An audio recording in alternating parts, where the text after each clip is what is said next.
Hi, today we're going to talk about another book, right? This time we are going to talk about a book that will definitely change your views in life and also to be able to reshape the way of your thoughts, your behaviors, your action, your words, and to be able to elevate you to a different level of existence. Okay, the book that I'm talking about is this. Okay, this is the paintings on the scenes of hell, right? I'm going to put a link from the collected talks of Venerable Master Chin Kung. Okay, my master over there. Okay, so there is a link online.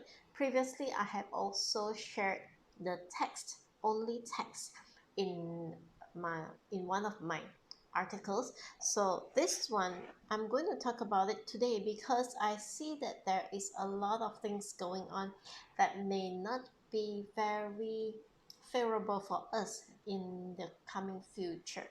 When I talk about the coming future, I'm not only talking about karma, I'm also talking about the future as in the afterlife. Okay, many people think that this book is probably some kind of a hallucinations or based on some imagination, right? Probably people watching too much horror movies and things like this, but it is not so. Okay, this book was actually drawn by the person who had the opportunity to truly visit. Okay, he has a very noble way of life. Okay, his morality is very high. He is very clean as in he is transparent. He does not hide any form of misdeeds, and then he does not have all these things that will cause any sort of um, hindrance to him in his progress in spiritual matters. Okay, so he has high morality, his karma is very good, and when he visited this hell, and he was this was known by the late Venerable Master Chin Kung. So Master asked him to draw out the scenes of hell so that it will benefit those who are like halfway here and there, not really believing, and then thinking that um you know things are just after that. You don't know, you don't have anything after death. Okay, so the scenes are actually drawn as he saw it. Okay, um there is always the argument about um there's nothing after death. Are we very sure that there is nothing after death? What if there is something after death? Okay, whether you believe in a next destination or not, whether you believe in whether there is heaven or hell or not, what if, okay, even if you don't believe it, even if you say that after death there's nothing more because the body is gone and everything is gone, even if you believe in that, my question is, what if it is true that there is heaven and there is hell? Okay, before we indulge in this one, because this is actually already in the form of print, the form of web, I will, as I've said earlier, I will include the URL link in the descriptions. Well, what if there is one? Okay, now let's get this straight. I'm not a superstitious person, and all of you who have known me for a while now, at least, you will know that I keep talking about karma.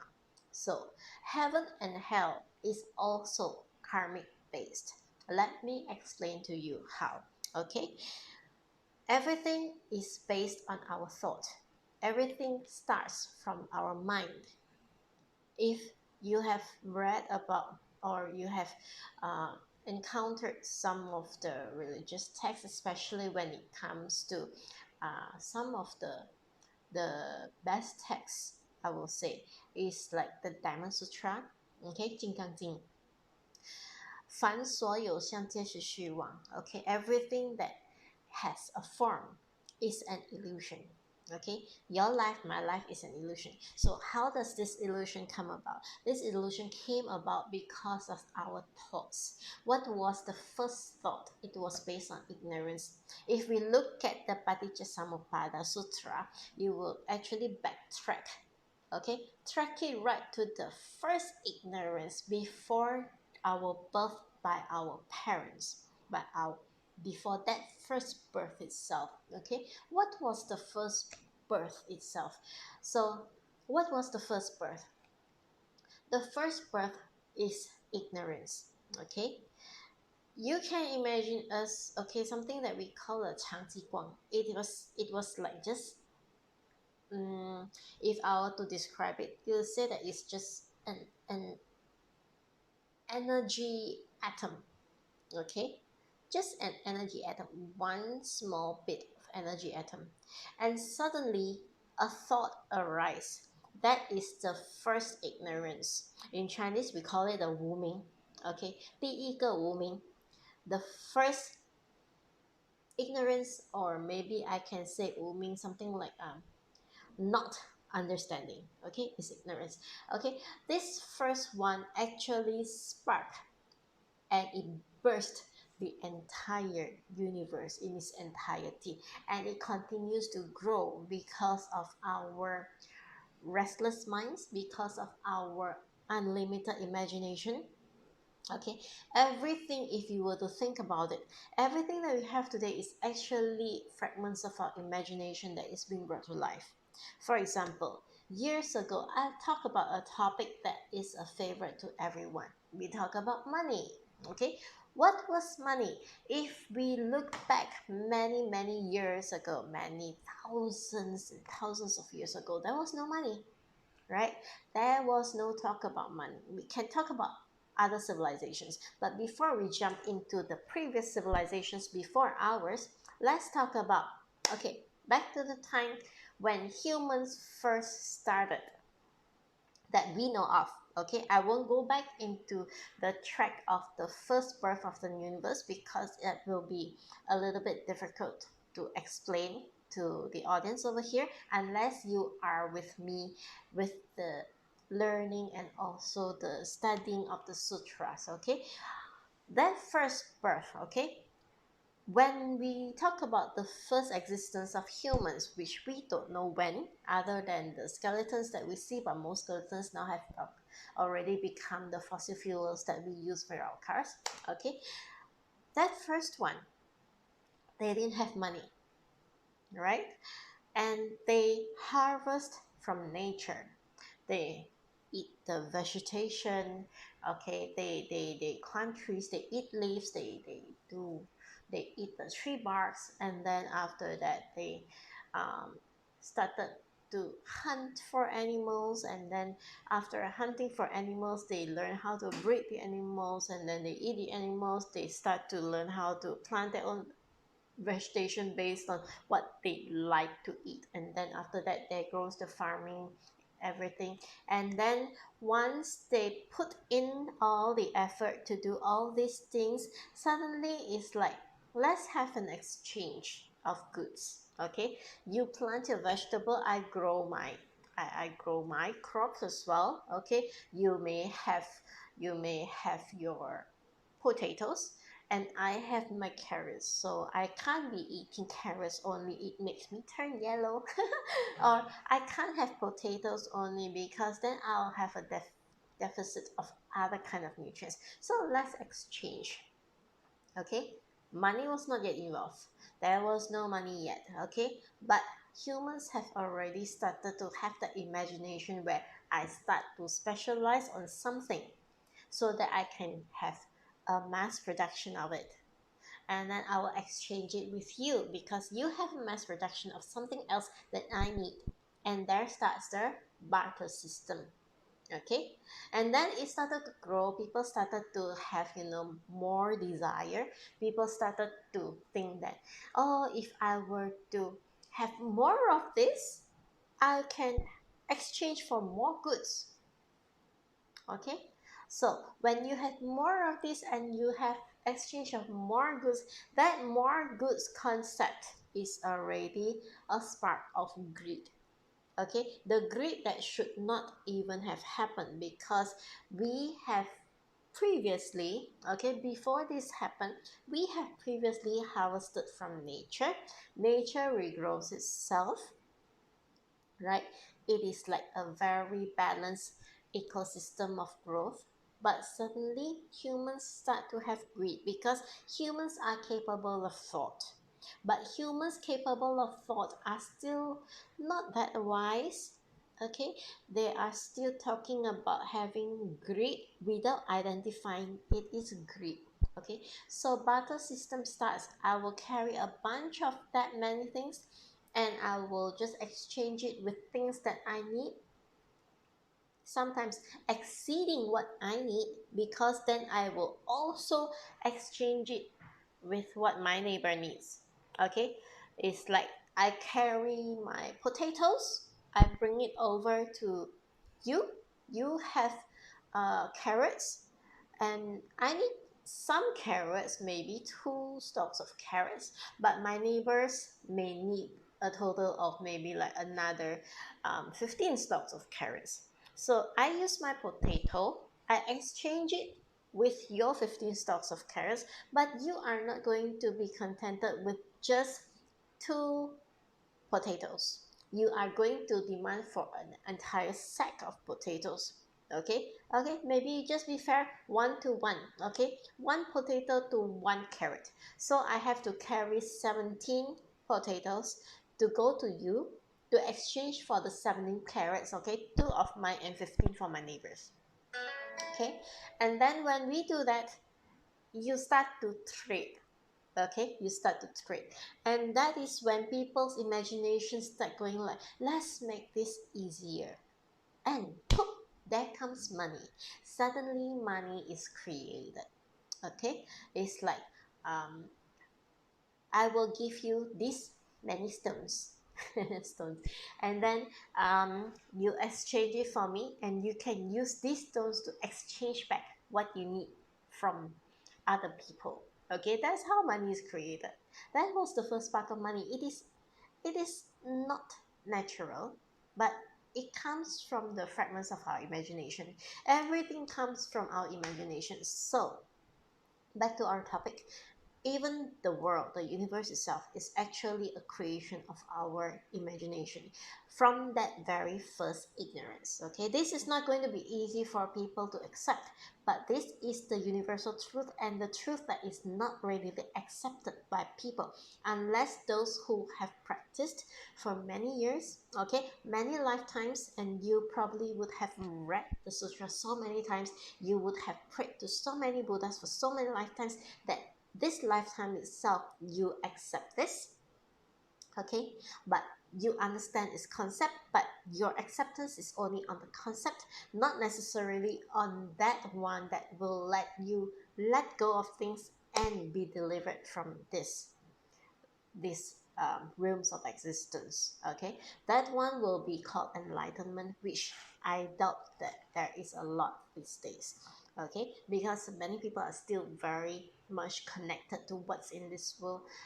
You can see it on all the comments, all the different types of videos that are out there, all those different things that are being discussed by people. Okay, in terms of humanity, in terms of food scarcity, in terms of so many things, that obviously we are still not enlightened.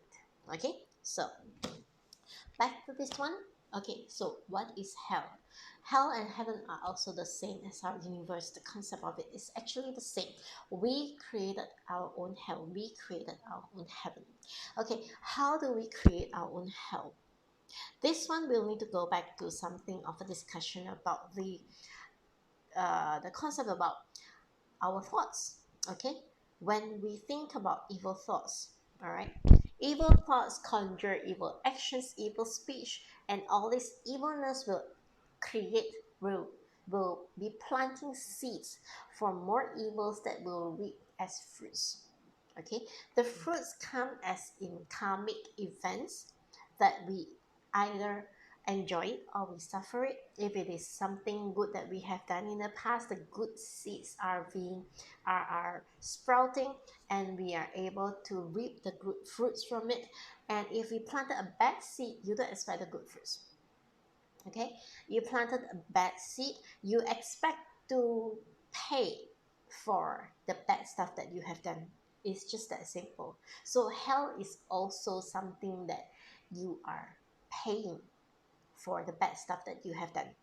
Okay, there is always the saying that the last thought before death is very important, because it will determine whether you are going to hell, you're going to heaven, you're going to stay as a human, or you're going to become an animal, or you become a ghost.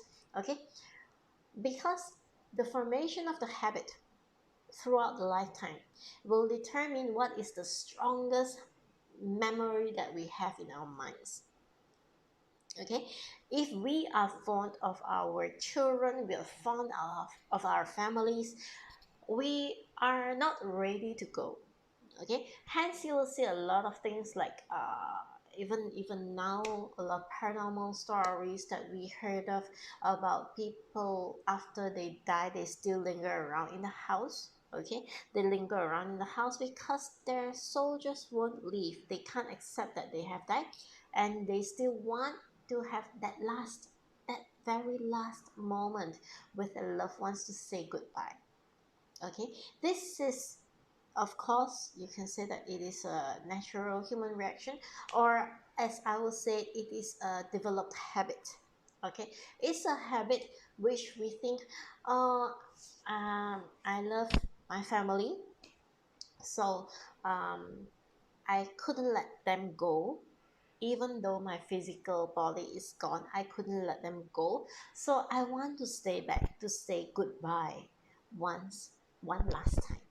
Okay, this one last goodbye is what caused you to maintain as a ghost, okay, in the ghost ring, in the house. Or if let's say you don't maintain as a ghost in this house, okay, not, it's not always that romantic, okay. Sorry to break that to you, spoiler, but when it is time for you to go, you will be taken by the guardians, okay, the guards. They will take you to a room where you will be able to see a flashback of all the things you have done, the good, the bad, and the not so good and not so bad, and those that are in a neutral zone, and then they are going to weigh you accordingly. Okay, this is what we call as the judgment day. It is happening every single lifetime. It's not just like one time, okay, for an eternal hell or an eternal heaven kind of thing. It's not like this. It happens every single lifetime. You have gone through it so many lifetimes yourself that you also have lost count, and you won't remember. Okay, because after, if you have gone to heaven, you have enjoyed so much, and then suddenly you get the shock of realizing that heaven is not the ultimate, heaven is not eternal. You are still subject to birth and death, and then you descend to become a human. You forget, during your descent you feel that fear, you feel that attachment, that longing that says, no, why does this have to end? Okay, all these luxuries, all this enjoyment, all that bliss that I'm having in heaven, why does it have to end? You have that fear. Okay, because you need to understand, those living in the six realms of existence, in fact the 10 realms of existence, when you are still within the six realms of existence, you're still subject to birth, maturity, old age, disease, and death. So when you experience all these things, at the moment of disease, you fear of death. At the moment of death, you fear of losing everything that you have had, regardless of what realm you are. Okay? When you're in the heavenly realm, you are afraid of falling down and losing all your friends up there, all those that beautiful things that you have up there. Right, this fear will let you forget what you were before this. Right, and if you were to go to hell, You have all this torture, all these things. You are so glad that you will be able to get out of there. You will still forget, and you will need to serve your karmic seeds that you have sowed during your living years. Okay, some people, they may actually go to hell, but because their karma is so good, immediately after hell they can become humans. But it does not mean that they will escape whatever punishment due to them. Okay, some, they escape from there and they still need to pay the debts of all kinds of things. Okay, and then after that, once they have paid their bills for this one, then they will become something else and something else and something else. So the entire existence, our entire existence, is actually very much like your balance sheet. When you're talking about finance, right, there's a balance sheet, is a debit or credit, and then you're just, playing around with it. You're paying according to either as a giver or a receiver. All right, so when we talk about hell, what kind of thoughts that will linger for so long until you need to go to hell? Okay, we are talking about the 10 evil deeds that will bring you to hell. Okay, what are the 10 evil deeds? Okay, over here in this book, which is also available in the URL that I will be sharing. Okay, if you look at this, there is the 10 good deeds. So the 10 evil deeds are the exact opposite of these 10 good deeds. Okay, so what are the 10 good deeds?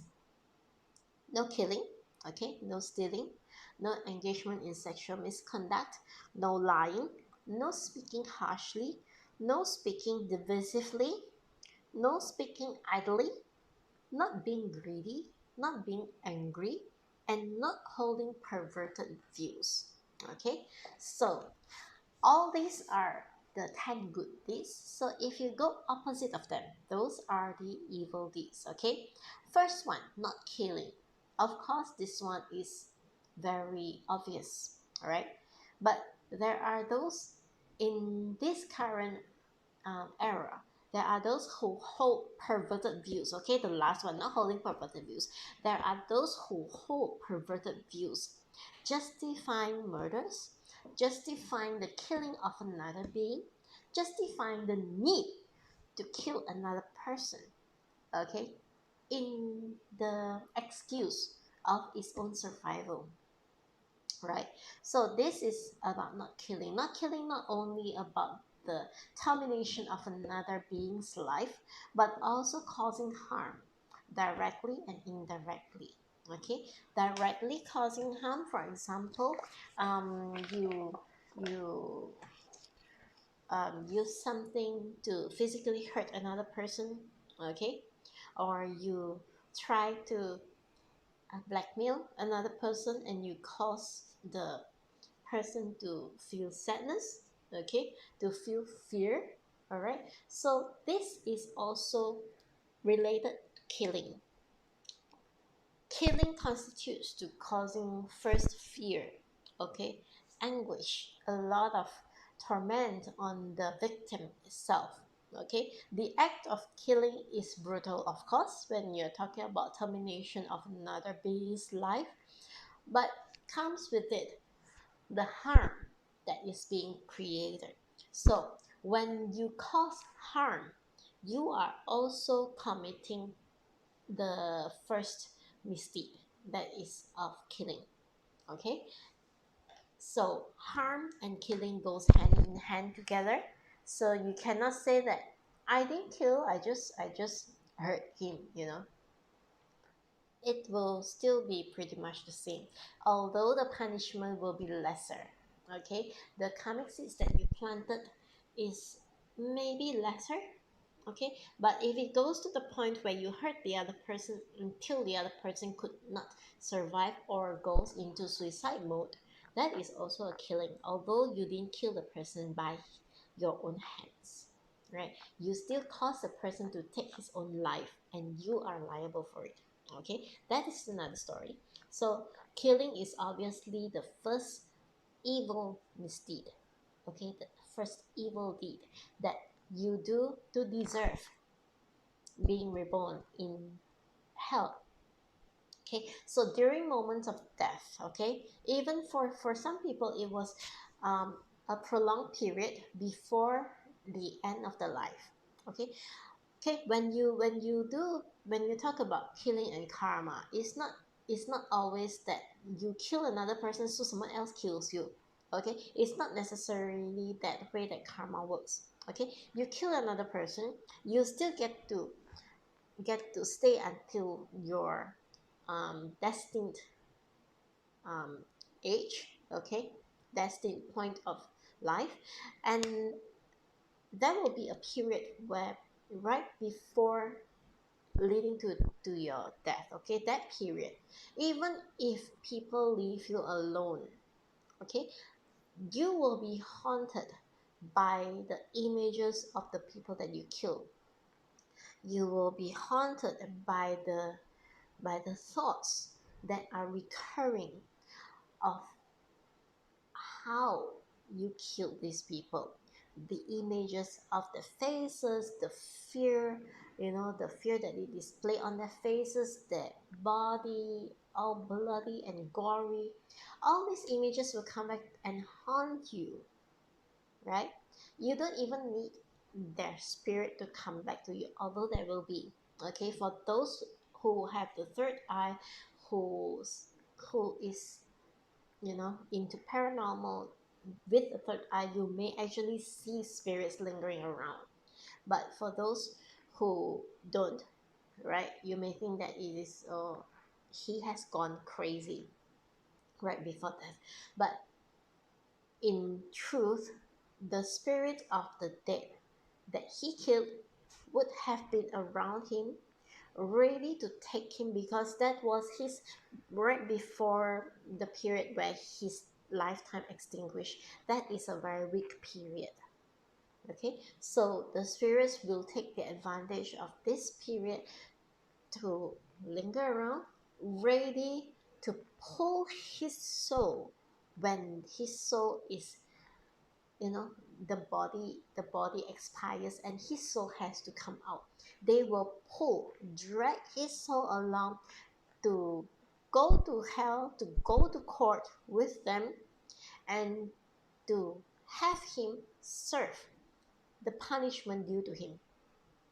Okay, this is what can happen when you terminate the life of another. Okay, so this is about killing. So he may live through the span of his life, but during those few, he will get into trouble. Okay, this we can see quite often when we're talking about, if you ever lived near a pig farm before. Okay, I will say that it is pretty common for you to hear the wailing of the pig farmer just like days or weeks before he dies. Okay, and the wailing that you hear will be exactly like the sound of the pigs wailing when he killed them. Okay, so there was this interesting story about a monk and also if I'm not mistaken, a pig farmer. Okay, the monk and the pig farmer, they lived next to each other, so they both have to wake up early. The monk wake up early to go to study his prayers, for his Buddhist text, for his meditation, while the pig farmer have to be early to slaughter pigs, right? To get the pigs ready for the market. So they promise each other they will wake each other up, okay, because each have their own work to do. So what happens was that the pig farmer died and he went to a good place, while the monk, who has always been practicing, he died, he went to a bad place. So there was a question: why did the monk, who has been practicing all these good things, when he died, he go to the bad place, while the pig farmer actually end up in a good place? Okay, why? That's because we have to look at karma in a very interesting perspective, okay? The good deeds and the bad deeds. The monk woke up the pig farmer to slaughter pigs, to take the lives of other beings, okay? Despite his profession, okay? He woke up to tell him, hey, it's time for you to kill pigs. While the pig farmer woke the monk up, hey, it's time for you to say your prayers, okay? So when this act of waking up the monks to do good deeds is greater compared to this is actually a good seed, right? You're encouraging people to do good. While this monk woke him up for him to kill other people. So you see, the monk did not do the act of killing, the farmer did not do the act of praying, right? But it has that kind of correlated karmic condition. So there had also been instances when the ancient kings, one of the most loved ancient king in China, during one of the prayer sessions, he possessed the body of another person, one of the disciples over there, and he came back in pain. So when people asked, okay, this guy was in a trance, this emperor, the ex-emperor was inside his body, his spirit. So they asked, who are you? And I said, I'm this emperor.